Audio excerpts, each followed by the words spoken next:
Part 1 வீடியோவில் கொஷினுக்கான explanation. இது வந்து பார்ட் 2. கொஷினில் என்ன கேட்டிருக்காங்கன்னா, உள்வட்டம் மற்றும் வெளிவட்டம் ஆகியவற்றின் பரப்பு அளவுகளின் விகிதத்தை காண்கன்னு கேட்டிருக்காங்க. இது வந்து உள்வட்டம், இது வந்து வெளிவட்டம். ரெண்டுமே வட்டம்ங்கிறதுனால பைஆர் ஸ்கொயர் தான் ஃபார்முலா. உள்வட்டத்துக்கு ஸ்மால் ஆர், வெளிவட்டத்துக்கு கேபிட்டல் ஆர். கொஷினில் எப்படி கேட்டிருக்காங்களோ அதே வரிசை இப்படி தான் எடுத்துக்கணும். ஸ்மால் ஆருக்கான மதிப்பு வந்து a/2.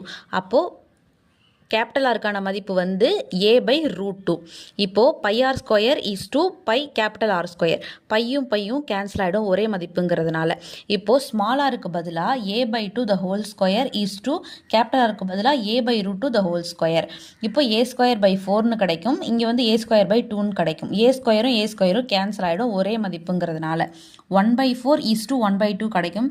எல்சிஎம் எடுத்து டினாமினேட்டரை ஈக்குவல் பண்ணும் பொழுது நமக்கு வந்து இங்கே 1 அப்படியே இருக்கும், இங்கே வந்து 2 கிடைக்கும். ஆன்சர் 1:2.